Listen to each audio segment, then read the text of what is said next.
Selfish Lover, a story of passion and possession by Baba Shuku. Home at last. So, plans for tonight? I'm thinking dinner at that new spot on Lion Road. Sounds good. And then drinks after? Definitely. We need to catch up on all the good stuff. Hey, Antonio. I'm going to stop at the hairdresser for a minute. I need to do my hair since we're partying tonight. Looking forward to it. How do you like my new hairstyle? You look so lovely in it. Absolutely suits you perfectly. Thank you. That means a lot. Of course, my love. Wow, here we are. Beautiful place. Thanks. Let's go in. Lead the way. After you. What can I get you to drink? I accept whatever you got to drink. Great. How about a soda? Sounds perfect, thanks. Let's sit down. Okay, sounds good. This is nice. Yeah, it really is. To a quiet evening. Cheers to that. To us, my love. To forever.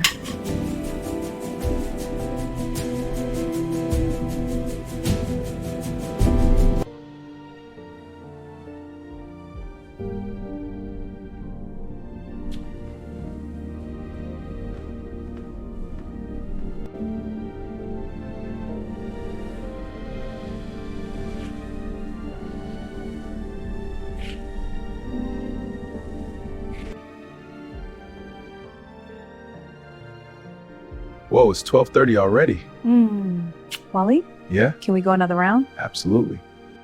Pat, honey, can you drop me off? It's late and no transportation is running this time of morning. No, Wally. Please? I said no. Wally, it's dangerous out there this time of night. You expect me, a woman, to be out on the road at 2 a.m.? Can you please let me drive one of your cars then and bring it back after work tomorrow? I can't let you take my car to the ghetto. This woman is wicked. She rode me 3 times and now it's 2 a.m. in the morning. She thinks it's hard to drop me home. By the time I reach home, it's gonna be sunrise. The walk from Lion Road to Hog River was a journey between two different worlds. Under the flickering streetlights, Wally felt small. Every rustle made his heart jump. He looked up at the moon, the witness to his exhaustion. Just me and you tonight, Lord. Just me and you. The intimacy Pat craved, the way she clung to me. But outside, I became a liability, a secret. I need my rest. She was likely already asleep in 800 thread count sheets while he dodged potholes and shadows.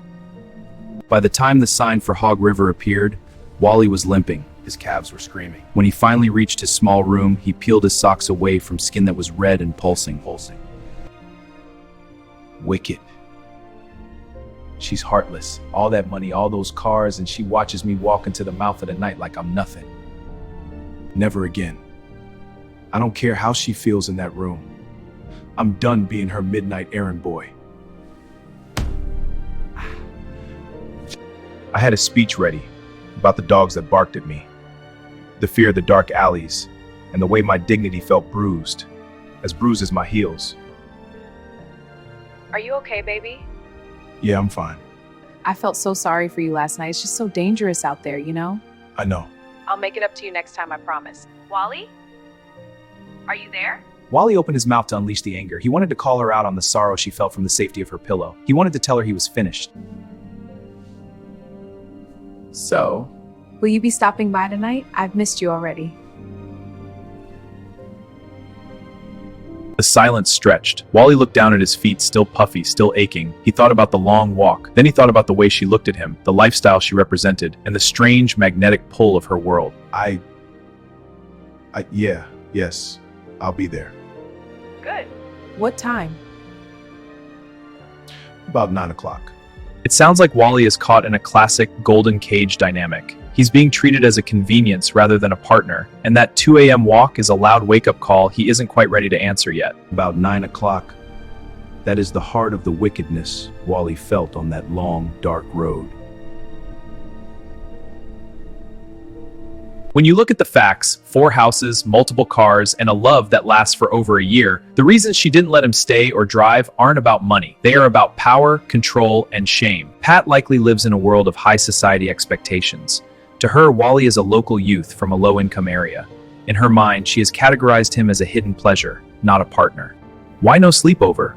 If he stays over, he becomes part of her morning routine.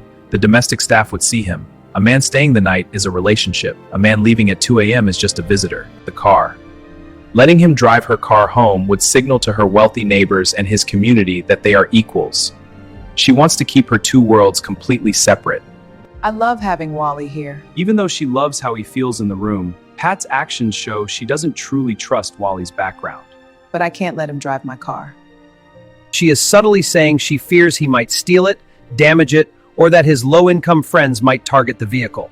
She values the paint job on her car more than the safety of his life. By making Wally struggle with public transportation and long walks, Pat maintains the upper hand. She remains the queen in the castle, and he remains the subject who must travel to see her. If he stayed over or drove her car, he would feel at home. Pat doesn't want him to feel at home, she wants him to feel lucky to be invited in. She told Wally she was scared of being robbed. While that might be a real fear, she used it as an excuse to be heartless. A woman with 4 houses could easily have a guest room where he could stay safely without anyone knowing. She chose her rest over his safety. Wally's realization that she is wicked is accurate. In Pat's eyes, Wally is a luxury service, like a high-end meal or a spa treatment. You don't ask the spa therapist to sleep in the guest room, and you don't lend the chef your car. Hello? Wally, it's Pat. I'll make it up to you. Pat? Make what up? I wasn't offering you respect. I was offering you compensation to keep the service coming. Yo, you remember Pat, that rich lady? We've been going out. On Thursday, she picked me up at bus park. We get to home, have a drink, and the banging started. Around 12:30, I took a break, ready to go home. And the woman had the guts to ask me for more.